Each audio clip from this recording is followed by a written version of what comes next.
우리 조상들은 이 산에서 예배하였는데 당신들의 말은 예배할 곳이 예루살렘에 있다 하더이다. 예수께서 이르시되 여자여 내 말을 믿으라. 이 산에서도 말고 예루살렘에서도 말고 너희가 아버지께 예배할 때가 이르리라. 너희는 알지 못하는 것을 예배하고 우리는 아는 것을 예배하노니 이는 구원이 유대인에게서 남이라. 아버지께 참되게 예배하는 자들은 영과 진리로 예배할 때가 오나니 곧 이때라.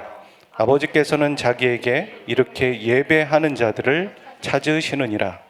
하나님은 영이시니 예배하는 자가 영과 진리로 예배할지니라. 아멘.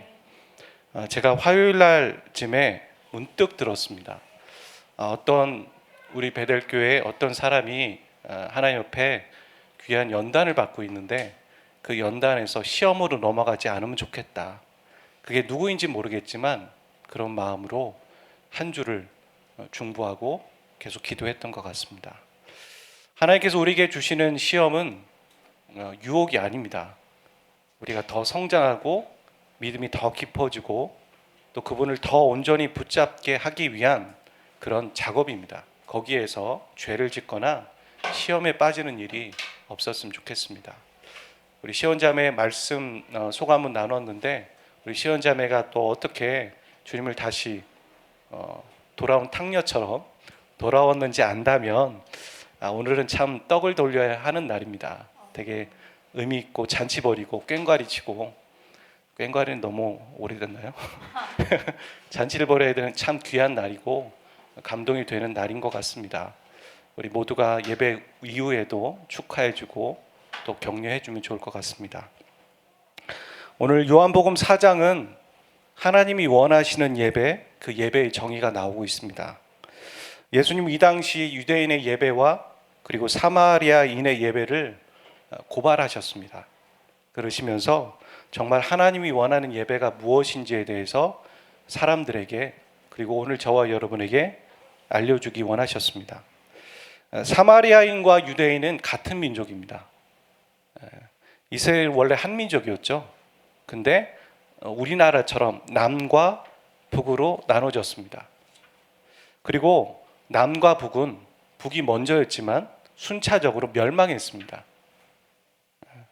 그 가운데 북이스라엘에 있던 이 사람들은 포로로 끌려가서 어떻게 했냐면 이방 민족과 혼인하고 결혼했습니다.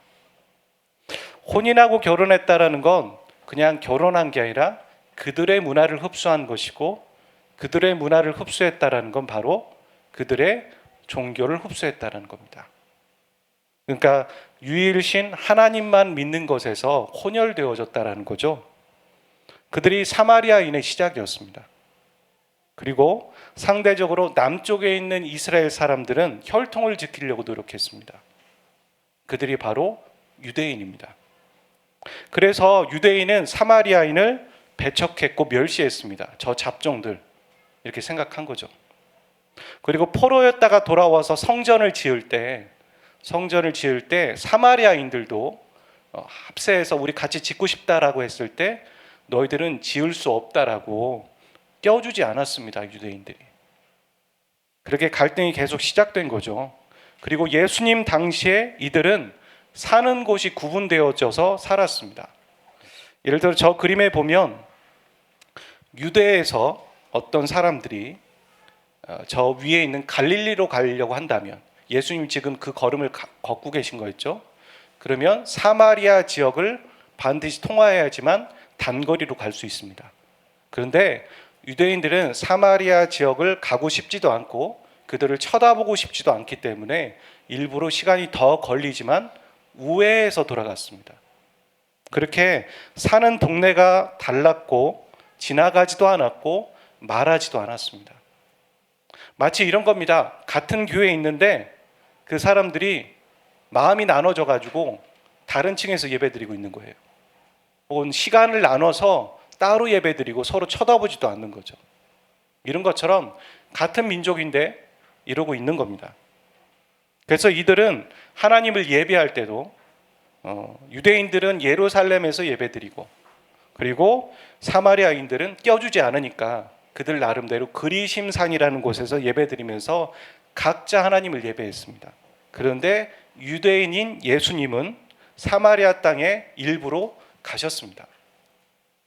한글 성경에는 좀 표현이 적절치 않을 수 있지만 영어 성경을 보면 분명히 그냥 가다가 걸린 게 아니라 일부러 예수님은 사마리아 지역을 가고 계신 겁니다. 그곳에 가셔서 한 여인을 만나주고 계십니다. 그러니까 일부러 그 여인을 만나러 가신 거죠. 더운 날씨에 사람들은 물 일러 가지 않습니다. 우리가 사도행전에서도 보면 두란노 서원에서 바울이 사람들을 가르칠 때 사람들이 정오부터 적어도 2시, 3시에는 일하지 않고 쉬는 시간이기 때문에 그 시간을 보장받아서 그곳에서 서원에서 가르쳤다라고 제가 말씀드렸습니다. 그런 것처럼 팔레스타인 지역은 덥기 때문에 여름에 혹은 또 낮에 움직이지 않습니다. 그런데 이 여인은 그 사람들의 얼굴을 피해서 물을 길러 가는 겁니다. 왜 사람들을 피하려고 하는가? 그에게는 뭔가에 문제가 있는 거죠. 결혼을 5번 실패했고 그리고 지금 6번째도 문제가 있는 여인이었습니다. 여러분, 결혼을 1번도 아니고 2번도 아니고 5번을 실패하고 6번째까지 실패하는 이런 여인의 마음은 어떨까요? 어떤 이유로 이 여인이 이 결혼을 실패했는지에 대해서는 알지 못합니다. 성경이 나와 있지 않으니까요. 하지만 당시의 문화를 보면 짐작할 수 있습니다.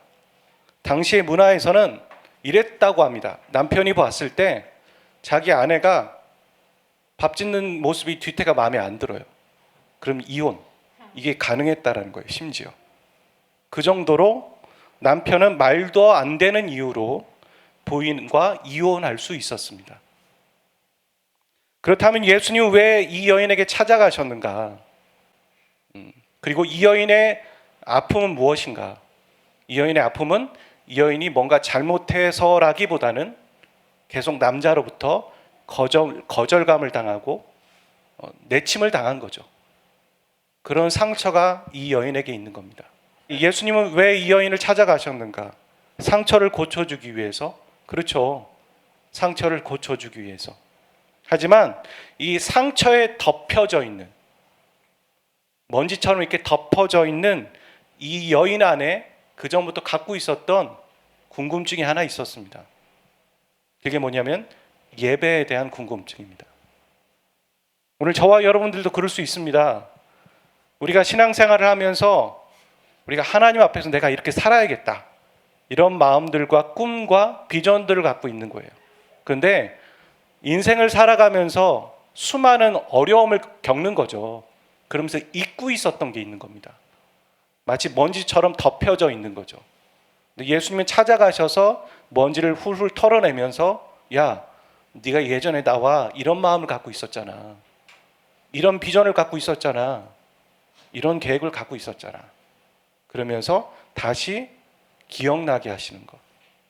여인 안엔 그런 참된 예배가 무엇인가에 대한 궁금증이 있었지만 그 어떤 누구도 이 여인에게 참된 예배가 무엇인지 가르쳐 주지 못했고 그 갈증이 해소되지 못했다라는 겁니다.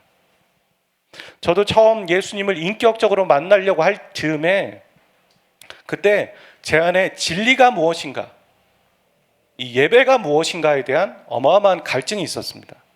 그리고 그것을 목회자에게 가서 답변을 원했을 때 그분은 원론적인 얘기를 해주셨습니다.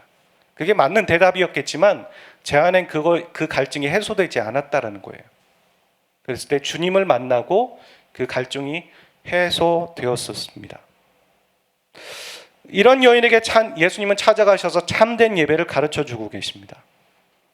이렇게 말하죠. 너희는 알지 못하는 것을 예배하고 그리고 우리는 아는 것을 예배하노니 구원이 유대인에게서 남이라. 그리고 영과 진리로 예배할 때가 온다. 그게 바로 지금이다라는 거죠. 여기 보면 너희는 알지 못하는 것을 예배하고, 이건 바로 당시 사마리아인의 예배의 모습입니다. 사마리아인들은 모세 오경만을 인정했습니다. 당시엔 구약밖에 없었죠. 그 중에 모세 오경만을 인정했습니다. 그 얘기는 뭐냐면 영적으로 지식은 있었지만 제한되었다는 거예요. 하나님에 대한 지식은 있었지만 충분하지 않았다라는 거예요. 충분하지 않았다? 이거보다는 올바르지 않았다는 거죠. 올바르지 않았어요. 그런 가운데 아까 제가 말씀드렸죠. 사마리아인은 어떤 사람이었습니까? 이방인들과 결혼을 하면서 결혼하는 건 좋다 얘기예요. 근데 결혼을 하면서 그들의 종교와 문화를 받아들인 거죠. 그러니까 그들의 예배 안에는 열정은 있었어요. 열정. 하지만 참되지 않았던 거예요. 이상한 행동들, 이상한 모습들이 있었겠죠. 사마리아인의 예배. 그러니까 그들 안에는 신령은 있었지만 진정이 없는 예배였다는 거예요. 그걸 얘기하고 계신 겁니다. 그리고 우리는 아는 것을 예배한다. 이건 바로 유대인들의 예배였던 거죠. 당시에 드려지는. 유대인들의 모습은 사마리아인과 정반대였습니다. 사마리아인은 열정이 넘쳤어요. 하지만 유대인은 뭐였냐면 그들은 구약의 전권을 압니다. 하나님을 압니다. 하지만 그들 안에 뭐가 없냐면 형식은 갖춰져 있지만 차갑고 율법적이고 위선적인 예배를 드리고 있었던 겁니다.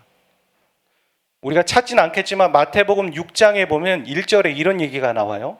기도에 대한 얘기인데 사람에게 보이려고 그들 앞에서 너의 의를 행하지 않도록 주의하라. 6장 5절에 보면 이렇게 나옵니다. 또 너희는 기도할 때 외식하는 자와 같이 하지 말라. 이거 다 유대인에게 하는 말입니다. 그들의 삶이 어땠는지, 그들이 하나님 앞에 예배 드리면서 어떠했는지에 대해서 고발하고 있는 거죠. 외식하고 겉으로는 아주 괜찮은 사람 같은데 속은 썩어 있는 거예요.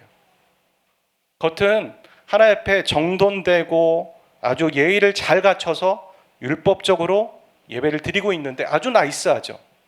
하지만 그들 안에는 그러니까 사마리아인이 갖고 있는 그 중심, 열정 그게 없었던 거예요. 그래서 지금 유대인의 예배를 그렇게 꼬집고 있는 것이죠.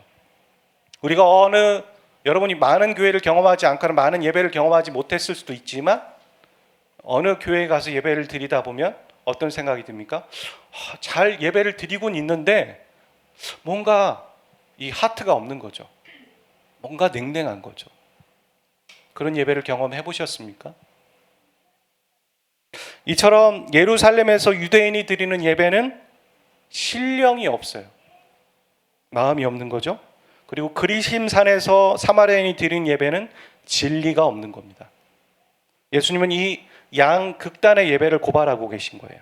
그러면서 참된 예배란 영과 진리로 신령과 진정으로 드리는 예배다 라고 말씀하시는 거죠.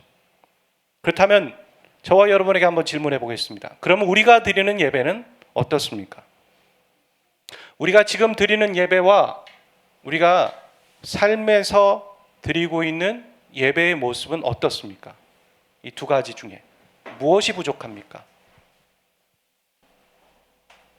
저는 예전에 어떤 생각이 들었냐면 그래 우리 안에는 저 사마리아인과 같은 신령이 필요하지 우리는 유대인처럼 이 진정을 갖고 있으니까 라고 생각했는데 저는 그렇지 않다고 생각해요. 우리가 하나님을 온전히 잘 알고 있습니까? 한 주를 살아가면서 주님을 알고 오해하지 않고 그렇게 살아가고 있나요? 그렇지 않죠. 우리는 하나님을 계속 알아야 합니다. 그래야지만 오해하지 않을 수 있습니다. 신령과 진정이 다 있어야 된다는 거죠.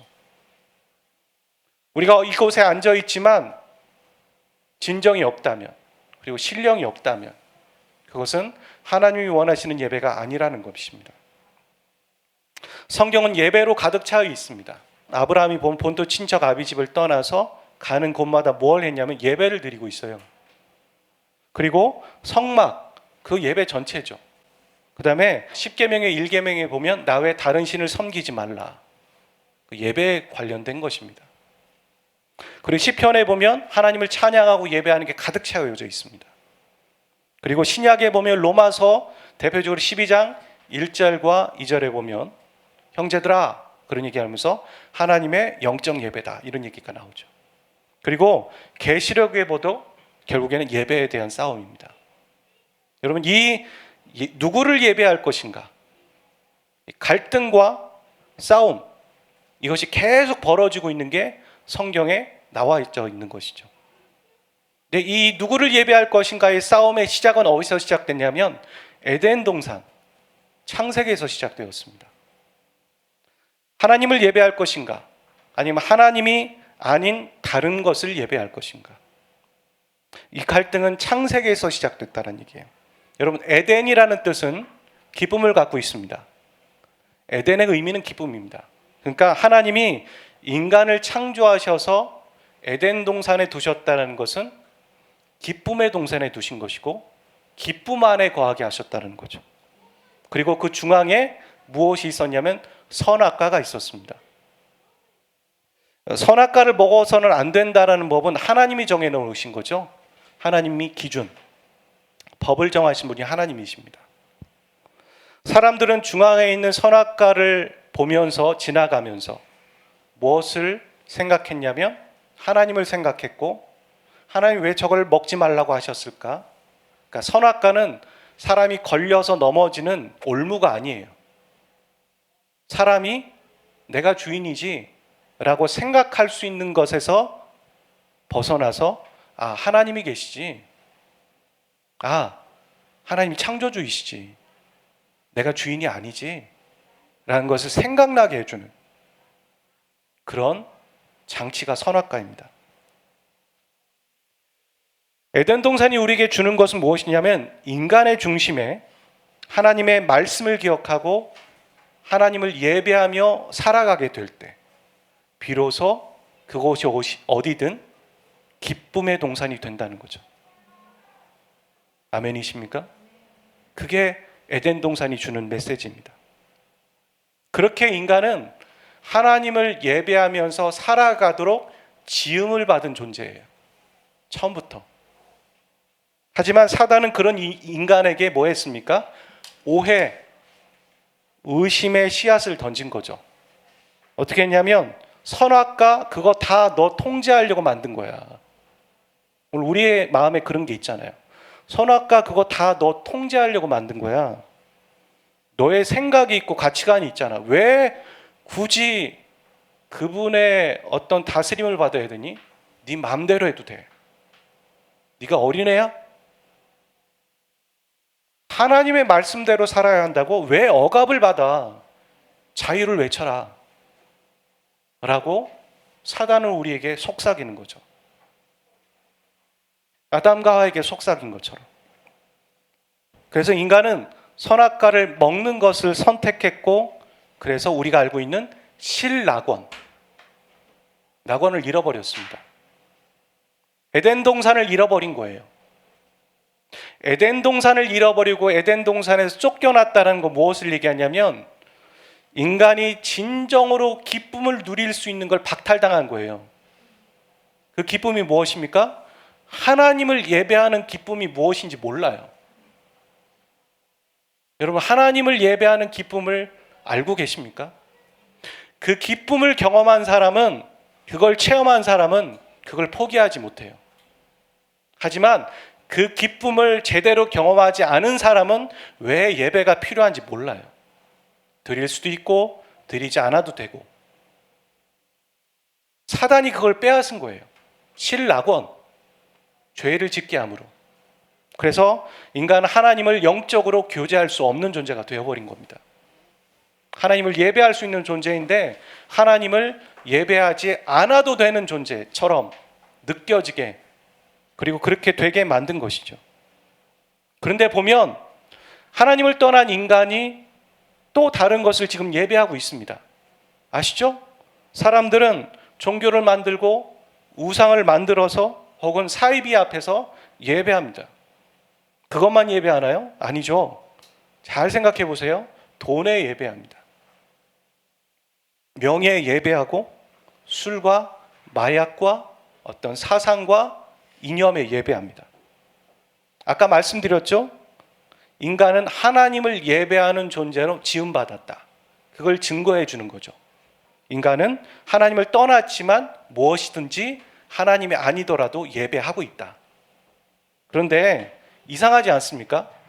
하나님이 싫어서, 통제가 싫어서 자유를 외치면서 하나님을 떠난 인간이 또 다른 우상에게 예배를 한다? 어이가 없잖아요.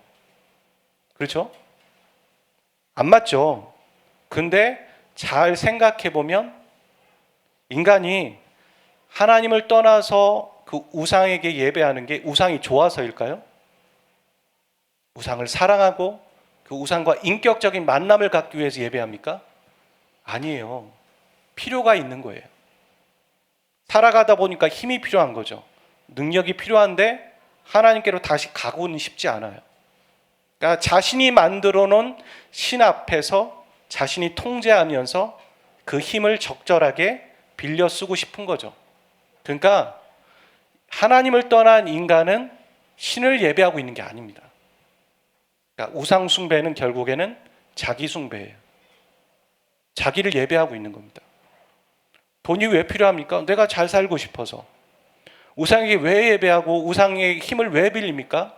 바다에 사는 사람들은 뱃사람들은 그런 거 하잖아요. 바다가 잠잠하기를 빌고 어획량이 많아지기를 위해 빌고. 그 신이 정말 존경스럽고 경외스럽고 사랑해서 예배합니까? 아니잖아요. 자신의 필요가 있으니까 어획량을 늘리기 위해서, 살기 위해서 예배하는 거지 그 신을 경배하는 게 아닙니다. 그래서 우상 숭배의 본질은 자아 숭배입니다. 그러니까 우리는 계속 그 싸움을 싸우고 있는 거예요. 하나님을 예배할 것인가? 어떤 하나님이 아닌 다른 걸 예배할 것인가가 아니에요. 하나님을 예배할 것인가? 내가 주인일 것인가? 하나님이 주인인가? 내가 주인인가? 이 창세기부터 이 요한계시록까지 이 세상이 끝날 때까지 계속 그 싸움을 싸우고 있는 겁니다. 우리의 마음의 갈등이 계속 그거잖아요. 내가 주인인데, 내 멋대로 할 수 있는데, 내 마음대로 할 수 있는데 왜 하나님은 통제하시지? 이런 생각들을 계속 갖고 있고, 그건 아니지 하면서 계속 갈등하고 있는 거. 그러니까 영적 전쟁은 밖에서 이루어지지 않습니다. 우리 안에서, 그리고 교회 안에서 이루어지고 가정 안에서 이루어지고 있는 거죠. 사단은 지금도 오늘 우리에게 계속 오해와 의심의 씨앗을 계속 던지고 있어요. 근데 우리는 무기력한 거죠. 보호장치와 방어장치가 필요하고 그것을 적절하게 발휘해야 하는데 그냥 무기력하게 받아지고 있는 거예요. 여러분, 그래서 우리는 하나님의 말씀 앞에 서야 되는 것이고 예배해야 되는 것이죠. 여러분, 불신자들은 없지만 우리 믿는 자 안에 있는 게 있습니다. 불신자들은 없지만 적어도 베델교회 안에 있는 여러분에게는 있는 게 있습니다. 모든 크리스찬이라고 해서 이름이 불려지는 크리스찬이라고 다 있다고 저는 생각하지 않아요. 명목상의 그리스도인도 있으니까. 하지만 베델교회 안에 있는 그리스도인 성도들에게는 있는 게 있어요. 그게 뭐냐면 하나님께로 돌아갈 수 있는 힘이 있어요. 크든 작든. 내가 잘못된 길로 가고 있어요. 하나님을 오해하고 있어요. 그런데 여러분 안에는 돌아갈 수 있는 힘이 있다고요. 그 힘이 어디서 생겼는지 아십니까? 그 힘이 어디서 길러졌는지 아십니까? 우리가 같이 예배할 때, 우리가 하나님의 말씀을 듣고 양육받았을 때, 그리고 같이 기도하고 결단했을 때, 혹은 성도의 교제를 통해 하나님을 전해 들었을 때, 그러니까 우리가 알게 모르게 흡수했고 길러지고 있었던 힘이 있는 거예요. 그래서 우리가 의심이 들 때도, 유혹에 넘어질 때도 이건 아니지, 다시 하나님께로 가야지, 내가 주인이 아니지, 나라는 이 에덴 동산 안에 하나님이 중심 되셔야지, 그게 진정한 기쁨이지 라고 돌이킬 수 있는 힘이 저와 여러분에게는 있어요. 전 그걸 발견해요. 우리가 소그룹 나눔을 하면서 그런 얘기를 듣죠. 하나님이 너에게 말씀하셨구나. 부인할 수 없는 그런 기적들을 경험하게 되는 거죠. 하나님이 그 안에 계시는구나. 그리고 또 하나가 성령께서 우리 안에 계시다라는 거예요. 그래서 계속해서 우리에게 양심으로 말씀하시는 거죠. 딸아, 아들아, 그건 아니야. 돌이켜야 돼. 그건 잘못된 길이야. 라고 계속 우리에게 양심으로 갈등을 느끼게 하고 고민하게 하시는 것들. 고민한다는 건 나쁜 게 아닙니다. 갈등을 겪고 있다는 건 나쁜 게 아니라 살아있다라는 거예요. 내가 의로운 길을 갈 것인가, 아니면 죄의 길을 갈 것인가, 하나님을 무시하며 살 것인가, 하나님을 의식하며 살 것인가에 대한 갈등을 느낀다는 건 나쁜 게 결코 아니라 살아있다라는 거고, 내 안에 성령께서 말씀하고 계시다는 거예요. 성령께서 어떻게 말씀하시겠습니까? 우리에게 양심으로 말씀하시는 거예요. 너 그거 아니잖아. 너 오해하고 있는 거잖아. 여러분, 우리가 예배의 달을 지금 보내고 있습니다. 여러분이 드려지는 예배는 신령과 진정으로 드리는 예배입니까? 우리가 사마리아인들처럼 열심을 내지만 하나님에 대한, 예수 그리스도에 대한 알미 없다면 우리도 그런 예배를 지금 드리고 있을지 몰라요. 그래서 우리가 해야 할 것은 말씀을 열고 묵상하고 알아가는 거예요. 저는 예배부장이 이제 순서를 짜면서 보면 가끔 자기 순서가 아닌데 대타를 쓸 때가 있잖아요. 기도를 대타하거나 사회를 대타하거나 혹은 말씀 묵상을 대타할 때, 그게 어려운 일일 수도 있고 번거로운 일일 수도 있지만 그 사람에게 감사한 일이겠다. 왜냐하면 내가 한 번 더 말씀을 묵상하고 한 번 더 기도의 자리에 가고 한 번 더 준비하니까, 그런 생각이 많이 들었습니다. 이런 것처럼 의도하든 의도하지 않든 우리가 하나님의 말씀에 노출되어지고 예배 안에 서 있다라는 건 감사한 것이고, 그런 노력을 저와 여러분이 해야 한다는 것입니다. 우리가 말씀을 갖고 있지만 또한 우리 안에 신령이 있는가, 우리의 중심을 여기에 드리고 있는가. 저는 회개할 마음이 있고 변할 마음이 있다라는 것이 신령이라고 저는 생각해요. 하나님 앞에 예배하러 왔는데 아무런 기대가 없고 나 변할 생각도 없고 어떻게 한번 변화시켜 보세요. 그렇게 팔짱 끼고 있다면 그 안에 신령이 있겠습니까? 네, 변할 마음이 있습니다. 회개하겠습니다. 주님이 말씀하시면 내가 가던 길을 돌이켜서 고치겠습니다. 수술 받겠습니다. 그런 마음으로 이 자리에 있는 거라고 저는 생각합니다. 하나님은 영이시니 예배하는 자가 신령과 진정으로 예배할 때가 온다. 그때는 바로 지금이다 라고 얘기합니다.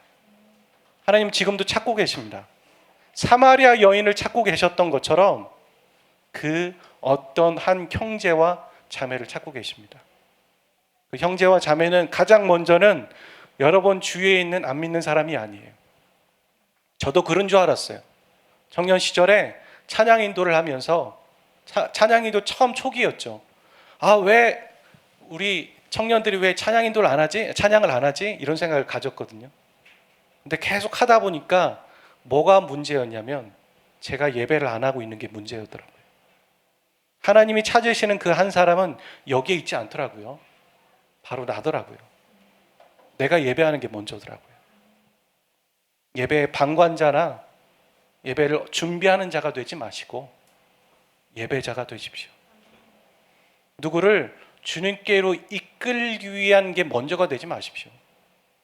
여러분이 주님의 사람이 되면 여러분은 자연스럽게 그들을 주님께로 인도할 수 있는 사람이 되는 것입니다. 왜냐하면 여러분이 주님의 사람이고 주님이 여러분에게 드러나시니까. 먼저 예배자가 되십시오. 우리 같이 찬양하고 기도하기를 원합니다. 주를 위한 이곳에 예배하는 자들 중에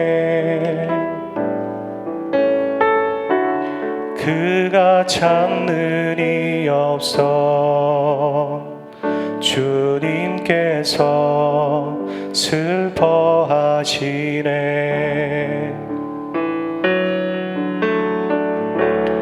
주님이 찾으시는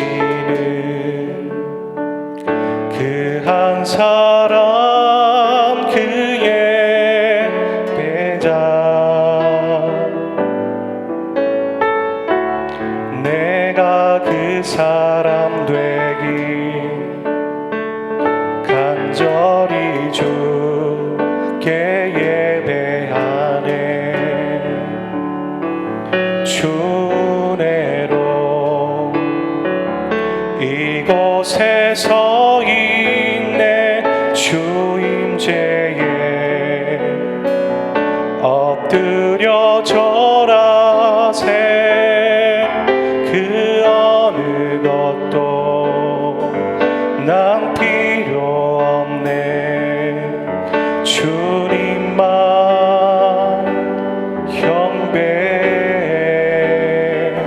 주 은혜로 이곳에 서 있네 주 임재에 엎드려 절하네 그 어느 것도 난 필요 없네 주님만 경배해 주를 위한 이곳에 주를 위한 이곳에 예배하는 자들 중에 그가 찾는 이 없어 주님께서 슬퍼하시네 우리 눈을 감고 찬양하겠습니다. 주님이 찾으시는 그 한 사람 그 예배자 그 한 사람 그 예배자 내가 그 사람 되길 내가 그 사람 되길 간절히 주께 예배하네 간절히 주께 예배하네 우리 손 들고 찬양합시다. 주 은혜로 주 은혜로 이곳에 서 있네 주 임재에 엎드려 절하네 그 어느 것도 난 필요 없네 주님만 경배해 주 이곳에 서 있네 주 임재에 엎드려 절하네 그 어느 것도 난 필요 없네 주님만 경배 목소리 높여 찬양할까요? 주 이곳에 서 있네 주 임재에 엎드려 절하네 그 어느 것도 난 필요 없네 주님만 경배해 주 은혜로 이곳에 서 있네 주 임재에 엎드려 절하네 그 어느 것도 난 필요 없네 주님 우리 다시 한번 목소리 높여 찬양합시다. 주 은혜로 이곳에 서 있네 주 임재에 엎드려 절하네 그 어느 것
사랑하는 형제와 자매들, 그리고 이 현장과 온라인에서 예배드리는 모든 예배자들을 축복하고 기도합니다. 주님, 저에게 찾아오셔서 참 예배가 무엇인지 가르쳐 주셨습니다. 사람에게 배운 지식이 아닌 성령께서 가르쳐 주시는 지식이 있었던 것처럼 여기 신앙의 시작을 하고 시작한 지 얼마 안 되고 신앙의 연수가 다 다르지만 우리 모두에게 하나님이 원하시는 참된 예배가 무엇이며 그 예배자의 하트가 무엇인지, 예배자의 자세가 무엇인지, 예배를 통해 얻게 되는 영광이 무엇인지 우리로 알려주십시오. 깨닫게 하여 주십시오. 그리고 잃어버렸던 참된 기쁨이, 그 참된 에덴 동산이 우리의 중심에서, 우리의 마음에서 회복되게 도와주십시오. 예배를 드리는 것을 결코 포기하지 않게 하여 주시고, 예배를 드리면서 그들의 삶에 나타나는 어둠이 떠나는 것과 거짓과 더러운 것이 떠나는 것들을 경험하고 체험하게 도와주십시오. 여기 하나님 보내주신 어린 심령들이 있습니다. 그 심령들도 매일매일 성령 충만하게 하시고 그들이 드려지는 예배의 순간순간 가운데 임재하여 주셔서 그들이 어리지만 주님 알고 성령님을 알고 체험하고 신앙이 자라가게 도와주십시오. 사랑하는 형제와 자매들을 저 일터로 선포하고 파송합니다. 그곳은 이것보다 훨씬 넉넉지 않고 힘들고 어려운 곳입니다. 그들이 그곳에서 승리를 경험하는 한 주가 되게 도와주십시오. 더 예배할 수 없는 상황일 겁니다. 더 기도할 수 없고 더 말씀을 읽을 수 없는 상황들로 만들어질 것입니다. 그것이 공격인 것 같지만 그곳에서 예배하는 것이, 그래서도 기도하고 예배하고 무릎 꿇는 것이, 그렇게 할 때 진정한 예배자가 될 수 있는 환경이 만들어졌다는 걸 기억하게 하시고 무릎 꿇고 주님을 먼저 찾는 그런 자들 되게 도와주십시오. 이 모든 말씀 우리 주 예수 그리스도의 이름으로 기도하였습니다. 아멘. 이제는 우리 주 예수 그리스도의 은혜와 아버지 하나님 극진하신 사랑하심과 성령님의 교통하심이 참된 예배자로 살겠나라고 다짐하는 모든 예배자들 그 심령 위에 이제부터 영원까지 항상 함께 하시기를 간절히 축원하옵나이다. 아멘.